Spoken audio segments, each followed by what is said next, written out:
नमस्कार, आदाब, सत श्री अकाल। मैं गगन सर, एक बार आपका फिर से स्वागत है ओम गुरुकुल एकेडमी काकादेव कानपुर। दोस्तों, आज मैं आप लोगों के लिए एक बहुत ही बेहतरीन सेगमेंट लेकर आया हूं। आरआरबी एनटीपीसी ग्रुप डी के बारे में आज हम लोग प्रैक्टिस सेट के बारे में बात करेंगे। जितने भी लास्ट ईयर जो भी एग्जाम्स आपके हुए हैं उनके बारे में हम लोग चर्चा करेंगे।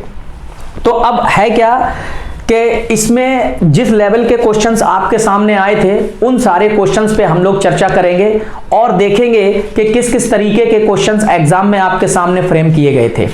देखिए, एग्जाम में फॉर्मेट तो बहुत ही आसान आता है, लेकिन चूंकि जब हम लोग एग्जाम दे रहे होते हैं तो उस समय हमारे सामने इतना प्रेशर होता है दिमाग पर जब हम क्वेश्चन को सॉल्व कर रहे होते हैं, क्योंकि हमें और भी सब्जेक्ट सॉल्व करने होते हैं। ठीक, क्वेश्चंस बहुत इजी होते हैं। आपको क्या करना है, देखिए आज मैं इन क्वेश्चंस के बारे में डिस्कस करूंगा, तो जब डिस्कशन करूंगा तो ऑटोमेटिकली आपको पता चलेगा कि क्वेश्चंस कितने इजी होते हैं और इसको किस तरह से बड़े आराम से डील किया जा सकता है।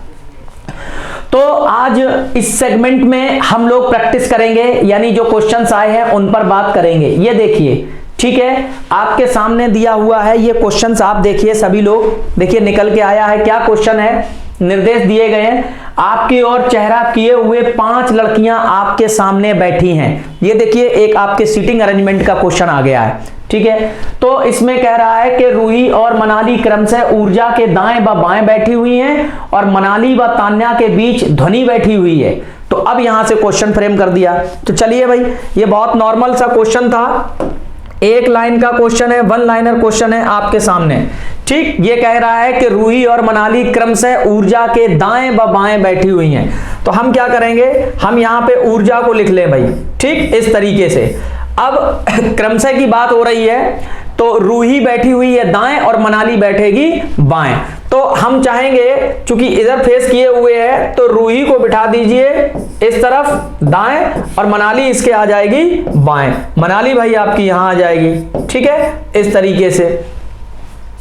मनाली व तान्या के बीच ध्वनि बैठी हुई है।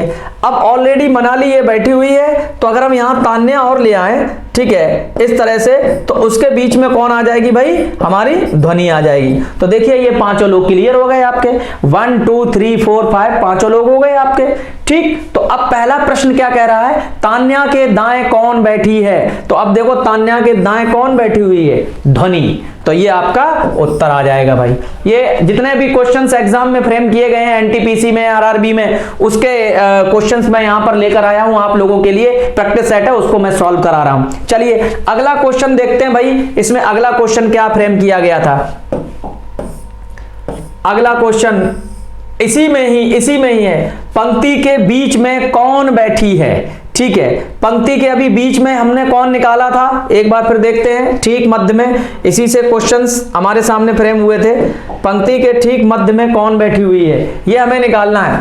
तो अब फिर से हम लोग भाई, हमने यहाँ पे ऊर्जा को बैठाला हुआ था। ठीक है, और ऊर्जा के दाएं क्रम से आपकी रूही हो गई, ऊर्जा के दाएं रूही और बाएं में हो जाएगी मनाली।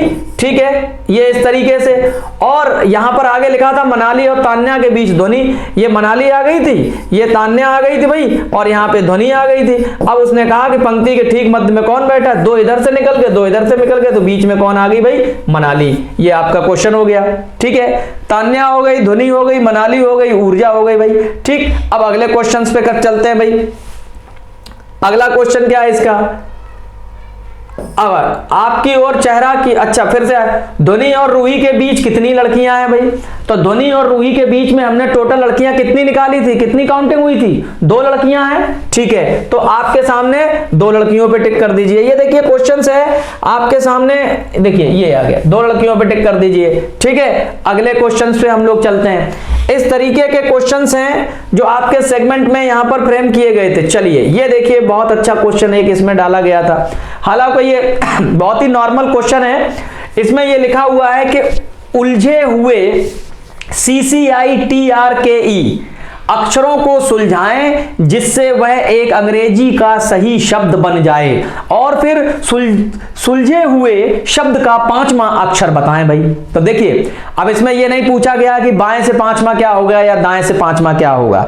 तो जब ऐसी कभी कोई कंडीशन आ जाए या तुमसे यह ना पूछा जाए, तो हमेशा रीजनिंग की यह खासियत होती है, इसको लेफ्ट टू राइट ही कन्वर्ट करते हैं, क्योंकि सीरीज जब भी हम लोग लगाते हैं ए से लेके जेड वाली, वो हमेशा लेफ्ट से राइट की ओर ही कैलकुलेट की जाती है, ठीक है, यानी लेफ्ट से राइट की ओर ही उसे सॉल्व करते हैं हम लोग। तो अब इस शब्द को हमें बनाना है। अब देखो भाई बहुत ध्यान से सुनो, ये वो शब्द है, इसमें आपको मीनिंग, डिक्शनरी में मीनिंग आपको आना बहुत जरूरी है। अगर आपके जो मीनिंग है वो अगर सही होंगे तो आप आराम से निकाल लोगे। अच्छा तुम्हें दिख रहा होगा इसमें बहुत सिंपल सा एक आपका बनेगा जिसका क्या नाम होगा, क्रिकेट। क्रिकेट एक वर्ड बनेगा आपके सामने। तो जो क्रिकेट वर्ड बनेगा, तो अगर हम ये देखेंगे क्रिकेट वर्ड को बना दो भाई, तो क्रिकेट में स्पेलिंग होती है आपकी, अब इसको जरा ध्यान से देखेंगे तो क्रिकेट में जो स्पेलिंग होती है वो क्या होती है, CRICKET। ये देखिए क्रिकेट वर्ड बना है, ठीक। तो अब इसमें 5वां वर्ड क्या है भाई, 2 2 4, तो 5वां वर्ड क्या निकल के आएगा आपका, के शब्द आ जाएगा, ठीक है। कैपिटल दिया हुआ है, कैपिटल में बना लो, कोई दिक्कत नहीं है, ठीक है। इस तरीके से CRICKET, बात वही है। चलेंगे 1 2 3 4, 5वां वर्ड आपके सामने क्या आ जाएगा भाई, के आ जाएगा, ठीक है, समझ आया। हाँ चलिए भाई अगले क्वेश्चंस पे चलते हैं। जो इसका अगला क्वेश्चन दिया हुआ है, बहुत नॉर्मल और आसान से क्वेश्चंस होते हैं। केवल क्या होता है कि आप लोग घबरा जाते हो, घबराना नहीं है। कोई भी पेपर हम अटेम्प्ट करते हैं, कोई भी पेपर देते हैं, उसको बड़े इजी तरीके से आप देखिए कि क्वेश्चन की थीम क्या है। ऑल राइट, चलिए अब इस क्वेश्चंस पे हम लोग चर्चा करते हैं। देखिए ये क्या क्वेश्चन दिया हुआ है। तो इस क्वेश्चन में बहुत ही बेसिक चीज है आपके सामने, क्या, यदि निम्नलिखित संख्याओं को घटते क्रम में रखा जाए। घटते क्रम का मतलब क्या होता है, बड़े से छोटे क्रम में भाई, ठीक। घटते क्रम में रखा जाए तो उनमें से बीच में कौन सी संख्या होगी। देखो इसकी ट्रिक भी है और इसका लॉन्ग प्रोसेस भी है। चलो पहले तो लॉन्ग प्रोसेस के बारे में बात करेंगे, ठीक। देखिए क्या है भाई, घटते क्रम का मतलब देखिए टोटल संख्याएं कितनी दी गई हैं, 1 2 3 4 5 दी गई हैं। तो कुल मिलाकर जो तीसरे नंबर पे आएगी घटते क्रम में वही भाई ठीक मध्य में होगी, यही लिखा है। उनमें से बीच में कौन सी संख्या होगी। अब हमें सबसे पहले बड़े नंबर पे, क्योंकि इसमें लिखा हुआ कि घटते क्रम में रखा जाए भाई, तो सबसे पहले जो बड़ी डिजिट आएगी उसे हमें रखना पड़ेगा। तो देखिए यहां पर 44, अब आप देखिए यहां पे 44 44 और ये देखिए 46 46 और देखो 45। अब तुम यहां पे ये देखो, इसकी ट्रिक समझ लो कि भाई 44 44 2 बार है, ठीक है, और 46 46 भी 2 बार है, और देखो 45 कितना बार है, 1 बार है। तो भाई इसकी स्टार्टिंग होगी 46 से, क्योंकि बड़ा नंबर घटते क्रम में लिखना है, तो 2 बार 46 आ गया, उसके बाद बारी आई 45 की, और यही आपका आंसर हो गया, ठीक है। घटते क्रम की बात कर रहा था। और इसको क्रम से लगाएंगे तो कैसे लगाएंगे भाई, अब देखिए 46 55 है और ये 46 65 है, तो पहले नंबर 1 पे ये आएगा, क्या आएगा 46 65 आ जाएगा भाई आपका। फिर उसके बाद आपका आ जाएगा 46 55 आ जाएगा भाई, बहुत सरल क्वेश्चन आया था, ठीक है। फिर उसके बाद क्या आ जाएगा आपका 45 65 आ जाएगा भाई। अब ये 44 56 है, ये 44 65 है, तो क्या आ जाएगा भाई आपका 44 65, और फिर 44 65 के बाद आपका आ जाएगा 44 56, ये देखिए है ना। अब यहाँ पे बीच में मिडिल में कौन सा नंबर आया, 45 वाला ही आया ना। तो इसको समझने वाली बात यह है कि 46 2 बार दिया हुआ है, 44 2 बार दिया हुआ है, 45 1 बार दिया हुआ है। तो जब घटते क्रम में चलेंगे तो 2 बार 46 हो गया ना, तो अब बारी किसकी आई 45 की, तो ऑलरेडी वो पहले ही बीच में आ रहा है भाई, ठीक है। तो इसको बड़े आसानी से हम लोग कर सकते हैं, क्योंकि उसने कहा था कि ठीक मध्य में कौन सी संख्या आ जाएगी, तो आंसर आ जाएगा आपका 45 65 45 65, यानी कि ऑप्शन विकल्प सी। समझ पाए आप बात को, कैसे करना है इसको, इसकी ट्रिक क्या है। इसकी ट्रिक ये है कि उसने कहा घटते क्रम में घटते क्रम में रखना है। टोटल नंबर जितने भी दिए गए हैं उनको आप लोग क्या कर लीजिए भाई, कैलकुलेट कर लीजिए, ठीक है, और उस हिसाब से इसको क्या कर लीजिए, सेट कर लीजिए। अब इसमें कुछ करना नहीं था हमको, केवल देखिए 46 को एक बार के ना, फिर 46 तो कुल मिला के जब डिसेंडिंग ऑर्डर में लिखेंगे तो 2 नंबर तो कट गए ना, जो तीसरा नंबर होगा वही एग्जैक्ट मिड में होगा।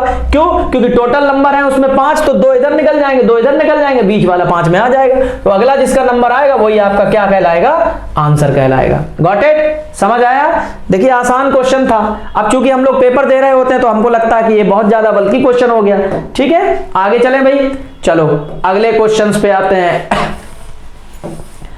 अब ये देखिए भाई, थोड़ा सा क्वेश्चन आपका रैंकिंग टाइप का क्वेश्चन आ गया भाई। रैंकिंग का एक क्वेश्चन आपके सामने डाला हुआ है। रैंकिंग में क्या है, अब देखिए इसमें क्या कह रहा है, मोहन रोहन से लंबा है और वह फरहान से ठिगना है, ठीक है, कानन मोहन से ठिगना है लेकिन वह रोहन से लंबा है, तो शंकर रोहन व फरहान से लंबा है, इन सब में सबसे लंबा कौन है? तो देखो इसमें बात ये हो रही है कि ठिगना या लंबा, ठीक, ठिगने का मतलब होता है छोटा और लंबे का मतलब होता है बड़ा, ठीक।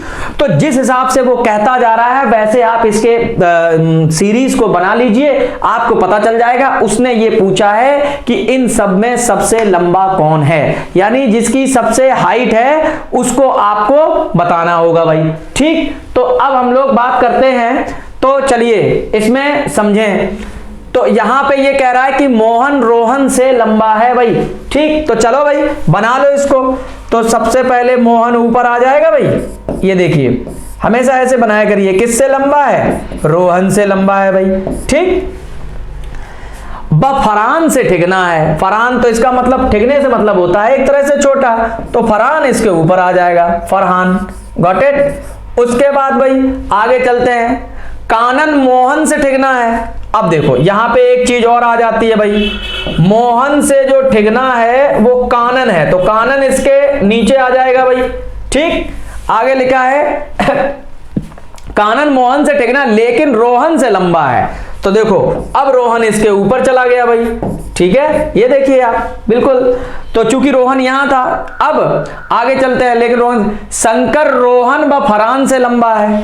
अब शंकर जो है रोहन और फरहान से लंबा है, अब फरहान तो ऑलरेडी इसके ऊपर है ही, फरहान मोहन के ऊपर, और शंकर रोहन और फरहान से लंबा है, तो शंकर सबसे ऊपर चला जाएगा भाई, ये देखिए। तो शंकर फरहान से भी लंबा हो गया भाई और शंकर रोहन से भी लंबा हो गया। अब उसने पूछा है कि इन सब में सबसे लंबा कौन है, तो देखो सबसे लंबा कौन निकल के आया भाई, शंकर निकल के आया, ये देखिए आप। इस तरीके से भाई क्वेश्चन जब भी हम लोग लगाएं तो बड़े ही कूल माइंड को धैर्य रखते हुए हम लोग आगे बढ़ेंगे, ठीक है भाई। समझ में आया आप लोगों को? आगे चलें अगले क्वेश्चंस पे देखिए। चलिए भाई अगला क्वेश्चन डिस्कस करते हैं।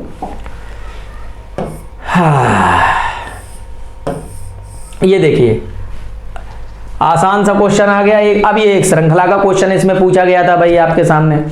क्या है क्वेश्चन के नीचे दी गई संख्याओं की श्रेणी में जो संख्या गायब है उसे प्रश्न चिन्ह के स्थान पे दर्शाया गया है, और नीचे जो क्वेश्चंस दिए गए हैं उसमें आपको ये बताना है इसमें कि प्रश्न चिन्ह के स्थान पे क्या वैल्यू आएगी। तो देखिए यहां से अगर हम देखें, सभी लोग ध्यान से देखेंगे, सारे विद्यार्थीगण, अगर हम यहां से देखें तो आसान सा है कि यहाँ पे कितने का एडिशन हो रहा है, 6 जुड़ रहा है भाई यहाँ पे, अगले में 8 जुड़ रहा है भाई यहाँ पे, ठीक है, फिर 10 जुड़ रहा है तो अगले में 12 जोड़ दीजिए आप, सीरीज चल रही है, +6 +8 ऐड हो रहा है, +6 +8 +10 और +12, तो 32 12 42, ये देखिए 42 42 आपका आंसर आ जाएगा। और अगले में 14 जुड़ना चाहिए, तो हाँ 14 जुड़ के देखो, 42 में 14 जोड़ेंगे 56 आया, फिर 16 जुड़ना चाहिए, 16 में 56 जोड़ेंगे तो देखिए 72 आ जाएगा। तो इस तरह से आपका ये बहुत नॉर्मल सा क्वेश्चन था जिसे आपको क्या करना था भाई, सॉल्व करना था, ठीक है। आगे चले भाई अगले क्वेश्चन पे। चलो भाई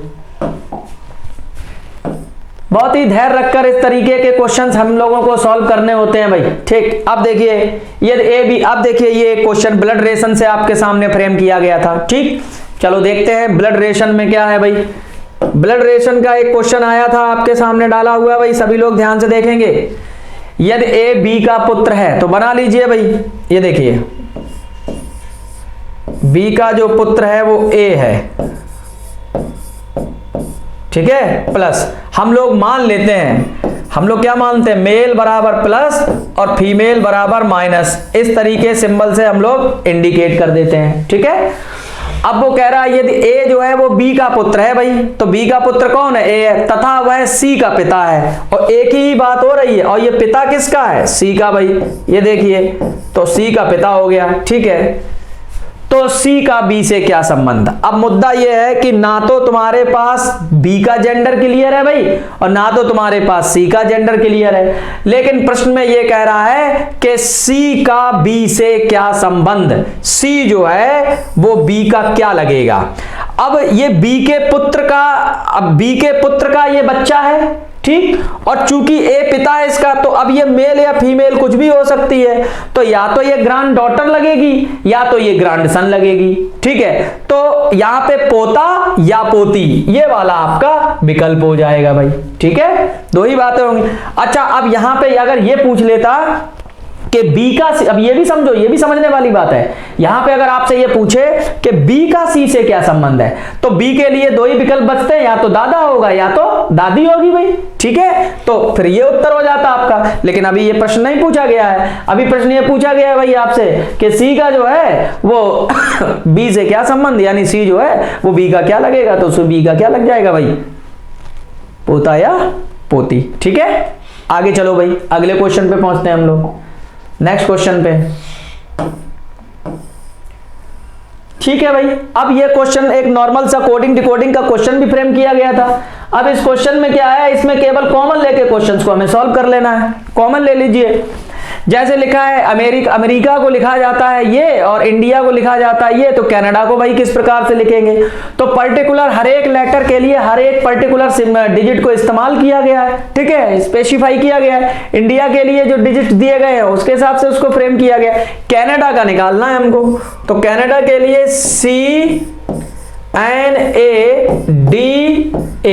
ये है भाई कनाडा निकालना है हमको।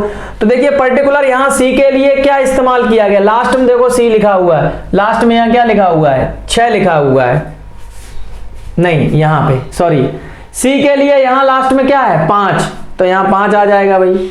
ए के लिए शुरुआत में 1 है तो 1 आ जाएगा। एन के लिए यहां देखो तीसरे, यहां पे एन के लिए क्या इस्तेमाल किया गया 8, तो 8 आ जाएगा। और ए के लिए लास्ट में यहां पे क्या इस्तेमाल किया गया 1, तो फिर से 1 आ जाएगा। डी के लिए यहां पे क्या इस्तेमाल किया गया तीसरे नंबर पे 9, तो 9 आ जाएगा। ए के लिए क्या इस्तेमाल किया गया अभी बताया था 1, ये आपका उत्तर हो जाएगा भाई। पर्टिकुलर हर एक लेटर के लिए यहां पे कोड का इस्तेमाल किया गया था बेटे। तो हमारा कोड बना 518191, 518191, ये देखिए आपका बी ऑप्शन हो गया आंसर। ठीक है, बहुत ही आसान तरीके के क्वेश्चंस आए थे एग्जाम में, जो इस प्रकार के क्वेश्चंस हैं। अब आगे बढ़, अब देखो होता क्या है, हम लोगों के साथ थोड़ी सी दिक्कत ये होती है, आप लोगों के साथ जब आप लोग क्वेश्चन लगाते हो तो क्वेश्चन को इतने मतलब दिमाग में ये ठान लेते हो कि हाँ यार बहुत टफ पेपर आएगा, बहुत टफ पेपर आएगा। ऐसा नहीं है, जब पेपर आता है तो पेपर को जब आप लोग देते हो तो एक बार उसको अच्छे से एनालाइज किया करो। ठीक है, धैर्य रखकर तसल्ली से क्वेश्चंस को पढ़ने का प्रयास किया करें।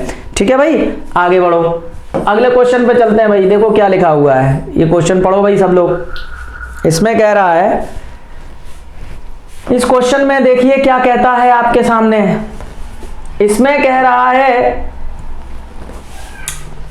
आपको एक प्रश्न और 2 कथन दिए गए हैं भाई, यह बताइए कि प्रश्न का उत्तर देने के लिए कौन से कथन सही हैं। ठीक, तो प्रश्न है, नयन के पास 3 अलग अलग रंगों की 4 टोपियां हैं। ठीक भाई, तो मान लो उसके पास 3 रंग हैं और उन 3 रंग में उसके पास 4 टोपियां हैं, तो एक बात तो कंफर्म हो जाती है भाई कि कलर हैं 3, ध्यान से सुनना, रंग हैं 3 और टोपी हैं 4। तो इसका मतलब यह हुआ किसी एक रंग की 2 टोपी होंगी, तो ही बात बनेगी भाई। कोई एक ऐसा कलर होगा जिसकी 2 टोपी होंगी। ठीक है, कोई भी एक कलर हो सकता है, वो डिपेंड करता, समझो, क्योंकि रंग है 3 टोपी है 4, तो भाई एक एक कलर की तो 3 टोपी हो ही गई। है कि नहीं। अब बचा एक कलर, तो वो जो कलर बचा वो किसी के भी साथ जा सकता है भाई, ठीक, कोई भी कलर उसमें। तो कुल मिला के कहने का तात्पर्य ये है कि भाई ये तुम्हें समझना पड़ेगा कि टोपी अगर 4 है, रंग 3 है, तो ये तय है कि कोई एक रंग ऐसा होगा जिसकी 2 टोपियां होंगी। ठीक है भाई, ठीक है, इसको समझने का प्रयास करेंगे और इसको जानने का प्रयास करेंगे हम लोग। ठीक है, तो इसको प्रश्न जो दिया हुआ है उसको समझें। अब इसमें ये, अब चलो बात करते हैं। तो नयन के पास 3 अलग अलग रंगों की 4 टोपी हैं, उसके पास कितनी नीली टोपी हैं? ये डेटा सफिशिएंसी आ गई भाई, डेटा सफिशिएंसी का क्वेश्चन था। तो इसमें हमको क्या बताना होता है? इसमें हमें यह बताना होता है जो विकल्प आपके दिए गए हैं उन विकल्पों से जो प्रश्न का उत्तर आएगा वो किस प्रकार से आएगा, पहले को मिला के आएगा या दूसरे को मिला के आएगा या फिर आपका जो है दोनों को मिला के आएगा या फिर दोनों से अलग अलग आएगा। ठीक है, वो जो दिया हुआ है ये चीज आपको समझनी होगी। ठीक, तो अब चलते हैं। पहला जो कथन दिया गया है उसमें कह रहा है कि नयन के पास 2 सफेद टोपी हैं, तो मुद्दा तय हो गया भाई। अगर उसके पास 2 सफेद टोपी हैं तो क्योंकि प्रश्न में क्या पूछा गया है उसके पास कितनी नीली टोपी है, तो इससे तो हम निकाल लिया ना। अगर 2 सफेद हैं मतलब एक कलर ऐसा, मैंने क्या बोला था आपसे कि एक कलर ऐसा होगा जिसकी 2 टोपियां होंगी। तो अगर 2 सफेद हैं तो नीली कितनी बची? एक नीली होगी, एक, क्योंकि 3 रंग के उसके पास टोपियां हैं। तो इसका मतलब इससे तो भाई उत्तर आ जाएगा हमारा। ठीक है, ये पर्याप्त प्रश्न का उत्तर देने के लिए। लेकिन हमें अगला भी पढ़ना पड़ेगा। अगला क्या है?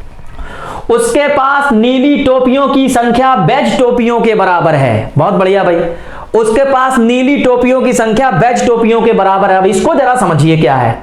मान लो उसके पास नीली टोपी 2 है तो फिर बेज टोपी भी 2 होंगी, तो 2 और 2 4 हो गई। तो भाई ये तो 2 ही कलर हुए, लेकिन कलर तो उसके पास 3 है, तो इसका मतलब ये तो ना हो पाएगा। तो क्या क्या पॉसिबिलिटी बनती है?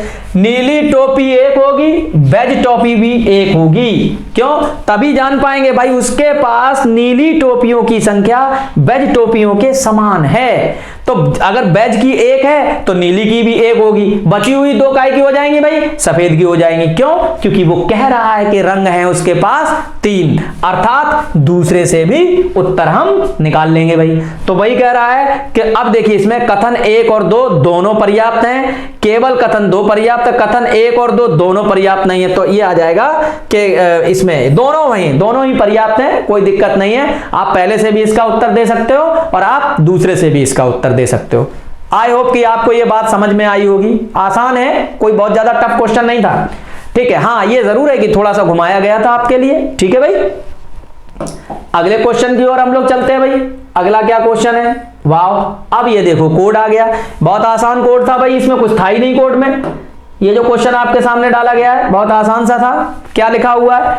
यदि काव बराबर 41, गॉट बराबर 43, तो डॉग का कोड क्या होगा? तो देखिए भाई, अगर आपको अल्फाबेटिकल ऑर्डर में सारे लेटर के कोड तैयार हैं तो आप बड़े आसानी से उसको निकाल ले जाओगे। इसमें आपका कोड का तैयार होना बहुत जरूरी है। ठीक, तो देखो सी का कोड होता है 3, ओ का कोड होता है 15 और डब्ल्यू का कोड होता है 23। अगर हम इनको ऐड कर दें 15 3 18, 18 23 41 आ जाएगा आपका। यानी सारे लेटर के कोड को ऐड किया गया है। तो डॉग का कोड पूछा गया था, तो ऐड कर दीजिए भाई। 4 + 15 + 7, ठीक है, 15 7 22, 22 और 4 26। ये लीजिए आपका उत्तर आ गया भाई। ठीक है, बहुत आसान सा क्वेश्चन था आपका। Got it? समझ आया भाई? देखिए 4 और 15 19, 19 7 26 कर लो, चाहे ऐसे जैसे चाहे वैसे जोड़ लीजिए आप। समझ आया भाई आपको? अगले क्वेश्चन पे चलते हैं भाई।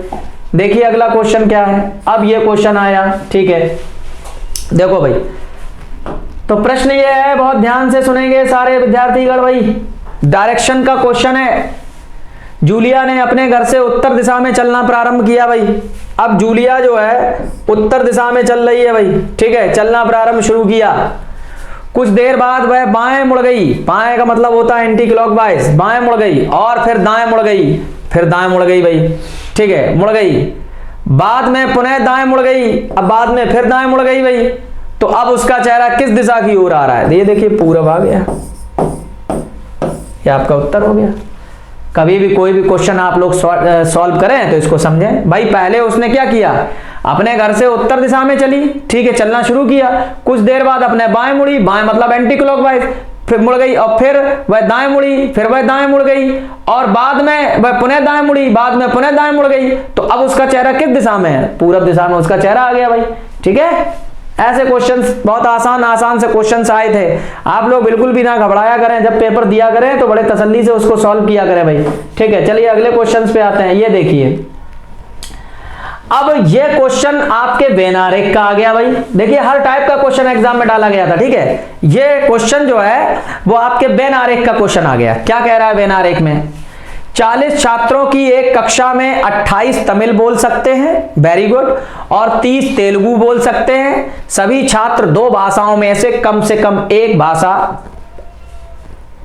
को बोल सकते हैं भाई। ठीक, तो चलो भाई इसको बनाते हैं, समझते हैं। ये देखिए इस प्रकार से इसको आप क्रिएट कर लीजिए।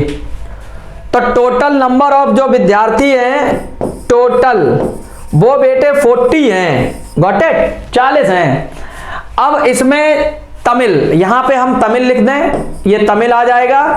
और अगला जो है वो है तेलुगु, यहां पे तेलुगु लिख दीजिए बेटे। ठीक है, तो इसमें 28 तमिल बोल रहे हैं तो 28 तमिल लिख दो, और 30 तेलुगु बोलते हैं 30 तेलुगु लिख दो। और सभी छात्र 2 भाषाओं में से कम एक भाषा जरूर बोलते हैं। अब तुम सुनो मेरी बात बहुत ध्यान से, यह क्वेश्चन दिखने में जितना टफ होता है बाय गॉड उतना ही इजी होता है। तुम बस इन दोनों को जोड़ लो, 28 और 30 टोटल 58 हो गए। अरे 58 हुए। अब ये बताओ तुम्हारे पास थे टोटल 40 और हो गए तुम्हारे पास 58, बोलो कितना ज्यादा है, 58 40 से कितना ज्यादा है, 18 ज्यादा है। तो जो 18 ज्यादा है वो इसके बीच में आ जाएगा भाई। सिंपल सा क्वेश्चन हो गया भाई। ठीक है, तो हम क्या करेंगे, 58 से 40 को माइनस कर देंगे तो वैल्यू आपको प्राप्त हो जाएगी भाई। ठीक, अब देखो केवल तमिल बोलने वाले निकालने हैं। अगर हमको केवल जो तमिल बोले तो 28 से 18 माइनस कर देंगे तो केवल तमिल वाले 10 बचेंगे भाई। और अगर हम ये कहें कि केवल तेलुगु वाले तो 28 से 30 कर देंगे तो कितने बचेंगे भाई, 12 बचेंगे। ये अब देखो इसको ऐड कर लो, ऐड करके देखो क्या 40 हो रहा है, जितना टोटल दिया होता उतना होना चाहिए। तो भाई 10 और 12 10 और 12 22, 22 और 18 40, गॉट इट। अब प्रश्न पे आते हैं भाई। ठीक है, तो छात्रों की वह संख्या मालूम करें जो केवल तेलुगु बोल सकते हैं। केवल तेलुगु कितने लोग बोल रहे हैं भाई, 12 लोग बोल रहे हैं। ठीक है, केवल तेलुगु बोलने वाले कितने लोग हैं, 12 लोग हैं। ठीक है, यहां पे आगे बढ़ो।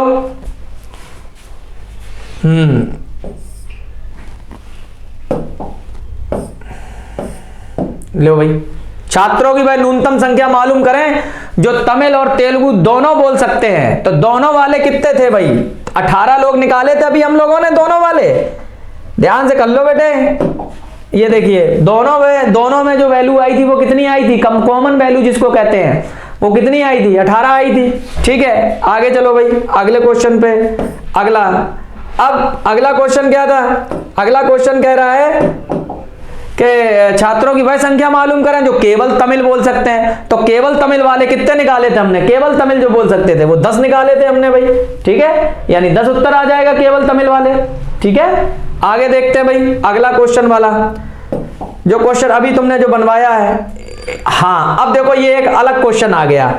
अब इसमें देखो कुछ करना नहीं था, केवल आपके प्रेजेंस ऑफ माइंड को देखो, यही रीजनिंग होती है भाई। रीजनिंग में सबसे बड़ी चीज होती है प्रेजेंस ऑफ माइंड को चेक करना। ठीक, अब वो हमसे ये कह रहा है कि इनमें जो अनोखा है उसे पहचाने। शायद आपको इसमें विजिबिलिटी नहीं होगी तो मैं लिख देता हूं 28, 44, 80 और 92। अब देखो अनोखा से तात्पर्य होता है अलग कौन है। अनोखा मतलब अलग कौन है। तो इसका बहुत नॉर्मल सा कॉन्सेप्ट, इसमें कुछ है ही नहीं क्वेश्चन में, बड़ा आसान है। क्या देखो भैया, बाकी जो भी नंबर दिए गए हैं वो 2 डिजिट कंप्लीटली लेकर आए हैं। जैसे यहां 2 और 8, यहां 4 4 और यहां 9 और 2। यही एक ऐसा है जो कि 1 डिजिट के साथ 0 को अपने साथ लेकर आया है। ठीक है, ये आपका लॉजिक हो गया। इसमें बहुत सिंपल सा लॉजिक था, इसमें कुछ था ही नहीं, अनोखा है। 80 कैसे, 28 हो गया, 44 हो गया, 92 हो गया भाई आपका। ठीक, तो यही एक ऐसा है क्या 80 जिसमें एक जीरो का इस्तेमाल किया गया भाई। ठीक है, अलग हो गया। आगे बढ़ो भाई अगले क्वेश्चन पे।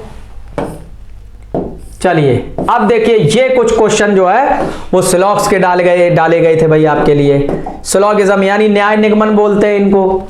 क्या होते हैं न्याय निगमन, जरा उनको समझने का हम लोग प्रयास करेंगे बेटे।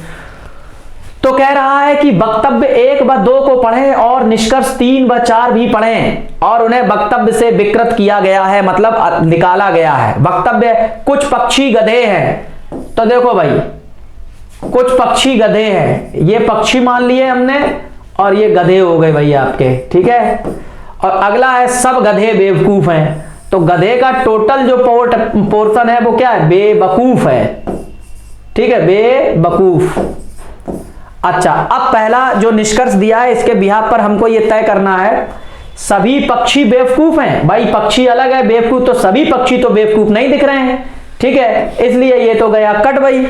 अगला, कुछ पक्षी बेवकूफ हैं। हाँ, ये बात सही है कि पक्षी का कुछ पोर्शन जो है गधे में जो था वो बेवकूफ में भी है, अर्थात कुछ पक्षी बेवकूफ हैं, सही हो जाएगा। तो विकल्प बी आपका आंसर बन जाएगा कि केवल भैया 4 फॉलो कर रहा है। ठीक है भाई, समझ आया, आसान था, कुछ नहीं था इसमें।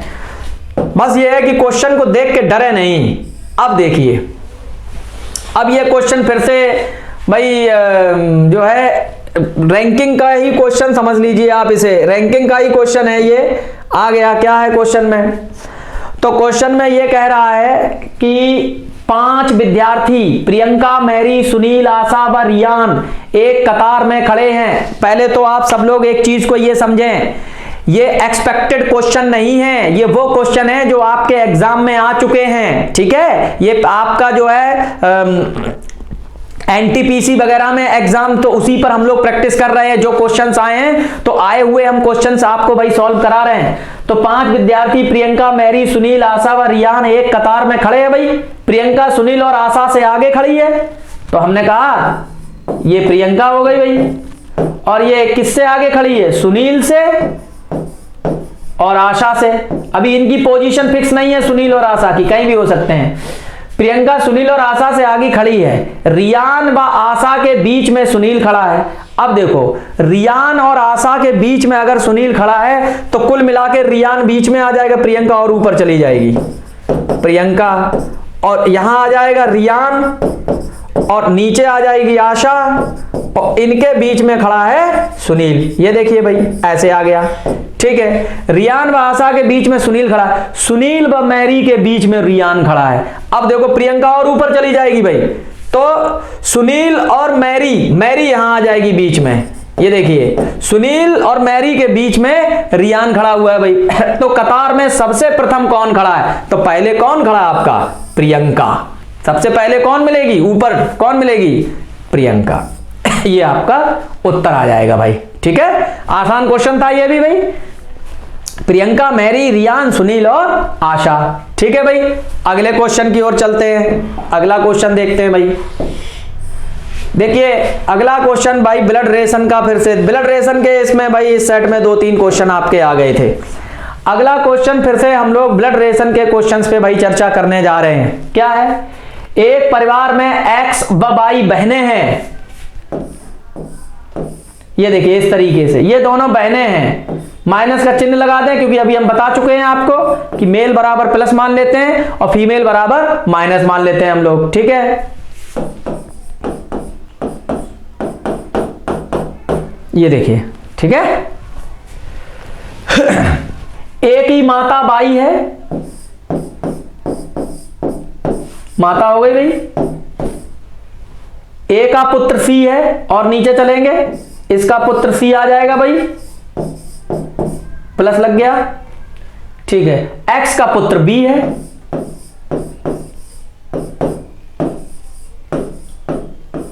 ये लीजिए। तो निम्न में से कौन सा कथन सही है भाई। चलिए अब हमको ये पूरा हमने बना लिया, अब इसमें कौन सा कथन सही है वो हमें बताना है। बी व ए चचेरे भाई हैं, तो देखो एक बात तो कंफर्म है, बी का जेंडर मेल है, ए का जेंडर यहां पे कंफर्म नहीं है, क्योंकि ए का जेंडर मेल या फीमेल कुछ भी हो सकता भाई, प्लस या माइनस, तो पहला तो सही ना होगा भाई, हट गया ये। एक्स व बाई का पुत्र ए है, ये भी गलत है भाई, ए का जब जेंडर क्लियर नहीं है तो हम कैसे क्योंकि ये जब बहनें हैं तो पुत्र कैसे हो सकता है, तो ये तो भाई कट गया आपका। बी का पिता एक्स है, अब साफ साफ दिख रहा है कि बी की मां बन रही है एक्स, वो कह रहा है पिता, बचा क्या, सी की दादी मां एक्स है, ये सही हो जाएगा। क्यों, क्योंकि यहां पे सी की दादी बाई बन रही है, और दादी की बहन भी क्या होती है भाई, दादी ही होती है, अर्थात सी की दादी मां एक्स है, डी विकल्प सही हो जाएगा। ठीक है, हाँ देख लीजिएगा आप सब लोग इस क्वेश्चन को बड़े ही ध्यान से। आगे बढ़ते हैं बेटे अगले क्वेश्चन पे। अब देखिए ये फिर से एक आपका बेन आरेख का क्वेश्चन आ गया है, जरा इस पे फिर हम लोग चर्चा कर लेते हैं भाई, क्या है बेन आरेख के क्वेश्चन में। तो क्वेश्चन ये कह रहा है, दिए गए कथनों में से कौन सा कथन सही है, सभी खिलाड़ी मजबूत हैं, ये खिलाड़ी हैं और ये टोटल मजबूत हैं, ठीक है, सभी सशक्त लोग लंबे हैं। अब ये डायग्राम अलग आ गया भाई, जितने सशक्त हैं वो, जितने भी सशक्त लोग हैं वो क्या हैं, लंबे हैं भाई, ये देखिए सभी सशक्त लोग लंबे, और अजीत सशक्त है, अजीत अंदर चला जाएगा, अजीत इसके अंदर चला जाएगा भाई, ठीक है। अब देखिए, अब पढ़िए, अजीत एक खिलाड़ी है, ये अजीत है, ये खिलाड़ी है, क्या है, कट गया, अजीत लंबा है, हाँ ये सही है, अजीत लंबा है, क्योंकि लंबे के सब, क्योंकि अजीत है सशक्त के अंदर और सशक्त है लंबे के अंदर, ये वाला सही हो जाएगा। अजीत एक लंबा खिलाड़ी है, अजीत लंबा तो है मगर खिलाड़ी नहीं है। अच्छा, कोई निष्कर्ष नहीं निकाला जा सकता, गलत बात है, बी आंसर आ जाएगा इसका आपका, ठीक है। जैसे वो हमसे कहता जा रहा है बिल्कुल वैसे करते जा रहे हैं। देखो दोस्तों, मजा आ रहा होगा आपको इसमें, है ना, बहुत पूरा सेट मैंने आपके सामने लगवा दिया भाई। अब देखिए, अब आप लोगों को देखिए, ये कुछ क्वेश्चंस मैं लेकर आया था आपके सामने, ठीक। अब इसके आगे जो क्वेश्चंस हैं उन पर हम लोग नेक्स्ट वीडियो में चर्चा करेंगे, और आप लोग सभी विद्यार्थी मिलकर इस तरीके के क्वेश्चंस को सॉल्व करते रहिए। कहीं पर कोई दिक्कत हो, कोई समस्या हो, ठीक है, आप तुरंत एकदम हमारे जो है, जो लेटेस्ट अपडेट के लिए जो हमारा टेलीग्राम का जो लिंक दिया गया है वीडियो के डिस्क्रिप्शन में, उसमें किसी भी प्रकार का अगर कोई अनुभव आप हमसे हमारे साथ शेयर करना चाहते हैं तो यू आर मोस्ट वेलकम, ठीक है। आप लोग ऐसे ही वीडियो देखते रहिए, लाइक करिए, सब्सक्राइब करिए, तब तक के लिए जय हिंद।